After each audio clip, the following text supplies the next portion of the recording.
that made me lose my trust. I wasn't able to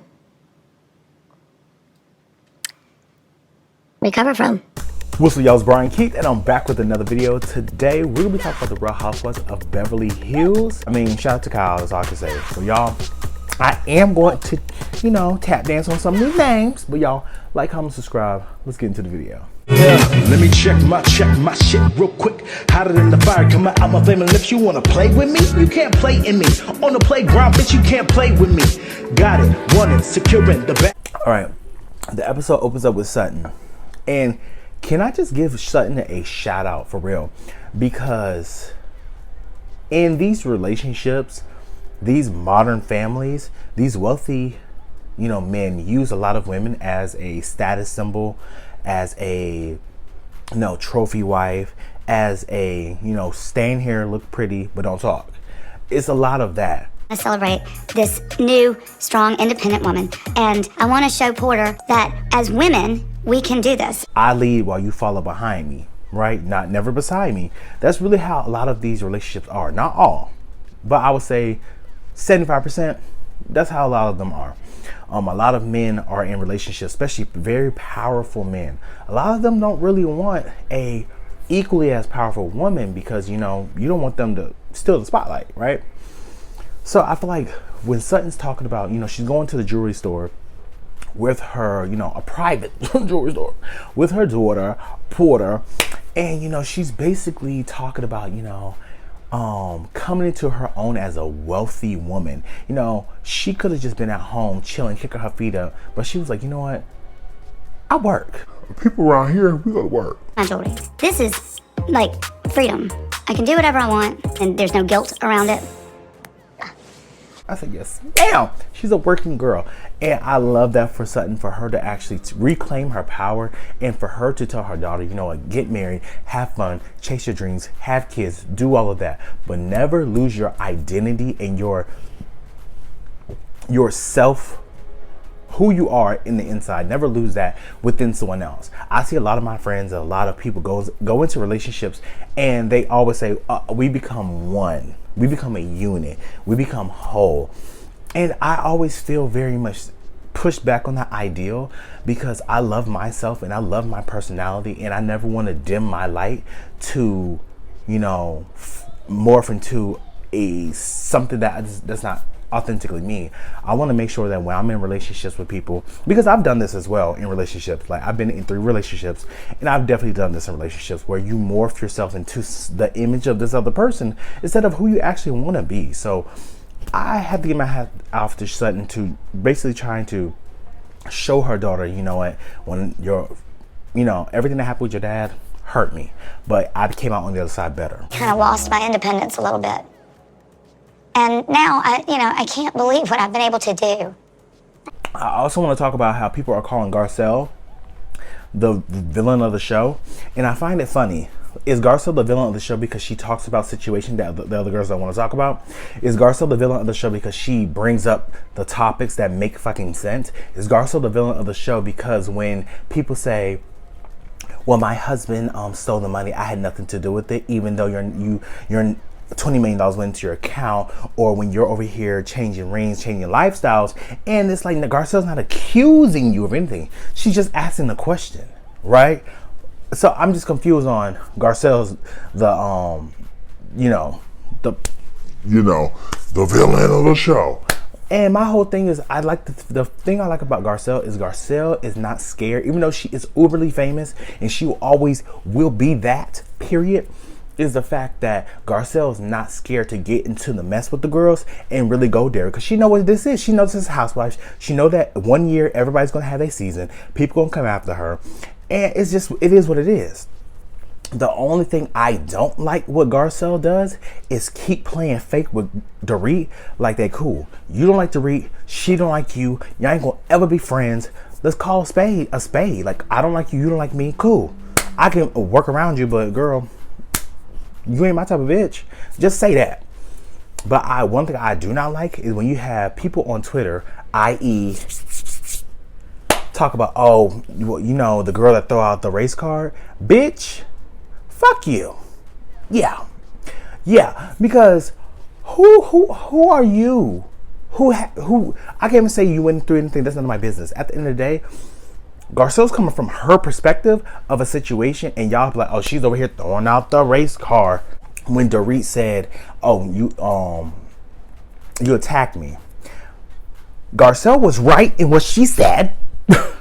Because when Sutton was going off on Dorit, it won't no attack.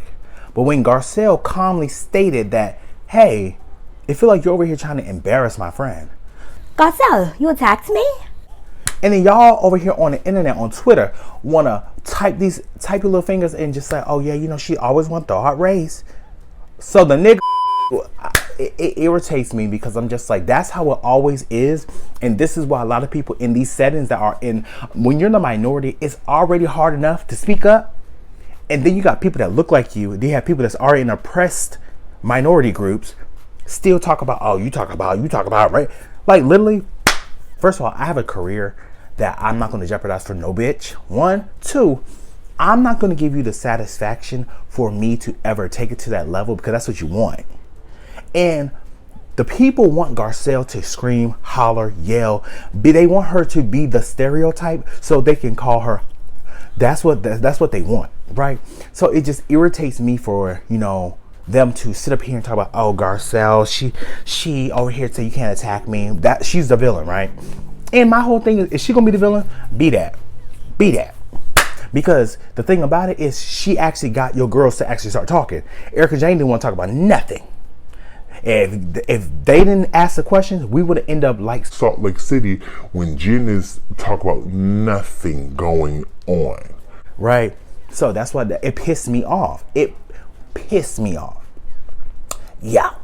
Dorit, she gets on the phone with her husband and she's basically like, you know, we have the all white party, but you know, instead of, you know, him coming, he still, you know, changed his schedule to stay in London. And it definitely Dorit and PK seem like they should have been Kyle and Mauricio. No, PK is still in London for work. He knew that this white party was on the calendar. It gives like he's trying to avoid her, and it's like I'ma dive into my work so I can avoid my family, avoid my Headache. So at the end, I do feel bad for Dorit, but however, like I said before, I personally can empathize with her situation because if that was me, I would have PTSD too. I'll be over here just wouldn't know. I'll be scared for even people going to the house. I wouldn't want to be alone. But I get that. However, I still stand by the fact that I still feel like it was insurance fraud. I want you to put things in perspective. I was with you a few weeks ago, and I'm going to be back next week. No, honey, I get all that. I just like having you around. That's just how I feel. The SoFi stadium, Kyle booked it out. Shout out to Kyle, she's a real one. So, you know, she's over here talking to the party planner, imitating Lisa Vanderpump, darling. Lisa Vanderpump, yes, darling. So, you know, she has all the girls come out. They're all over here in white. It's over here great. It's a party. I haven't seen no other housewife do anything like this. First of all, Beverly Hills give you opulence, give you price tags, give you what we really need. Beautiful you girls look. Oh my God, honey, look at you. That was an intro. And Dubai too, but you know Dubai has been gone for 13 months now. But shout out to, you know, Kyle for putting on this whole event. And you know, who do we have perform? Erica Jane. She's over here. Not only is she going to be having her own spin-off show, but she already has the documentary with all that stuff. So, you know, shout out to her for, you know, making her comeback. She has a residency. I feel this is like a insurgence. She's really coming out on the other side, even though like she really irritated me during that era. But shout out to her. I really can't say anything bad about it. Like, shout out to her.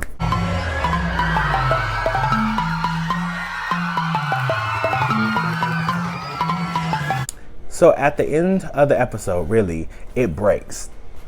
And we see the whole news article about, you know, Kyle and Mauricio separating.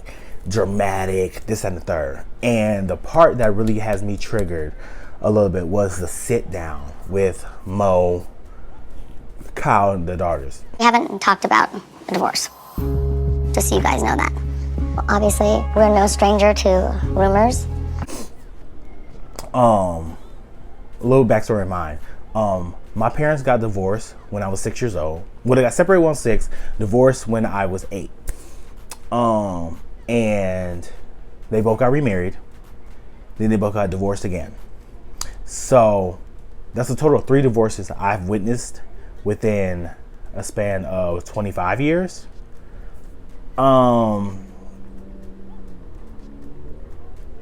Not only have I witnessed that, but I've also witnessed one of my closest aunts and uncles get divorced. I witnessed a distant aunt who I looked at like the Joneses, like meet the Joneses, like really, uppity get divorced. And you're just like, damn, like, is a long-term relationship, is that like, is it attainable, right? But like going through life, you realize that sometimes you have to put yourself first, and not everything is forever. And if it's not forever, take it for what it was, move on. And I feel like my parents even showed me that, you could find love more than once. So I do wish Kyle and Mauricio, the best in their journey. My heart just went out for the kids, because I know how hard it could be, basically having your whole life change. To made it that much more overwhelming. Maybe this isn't a good opportunity to ask you guys, like, what you guys plan to do in terms of your own relationship. Like, I went from, after my mom and dad got divorced, I lived with my dad and his wife, and it was 4 kids in the house. And when my dad and his wife got divorced and separated, my older sister went off to college, me and my younger sister, we went off to college, and then my brother, he just went off with his mom. So to be honest, that family unit that I spent 7 years with, we all separated. So for me, it was a heartbreak, because I didn't have that family unit ever again, even to this day. Like, we all my siblings, we live in different states. So it is kind of hard, right? Oh, Portia, come here. Okay, it's okay, it's okay.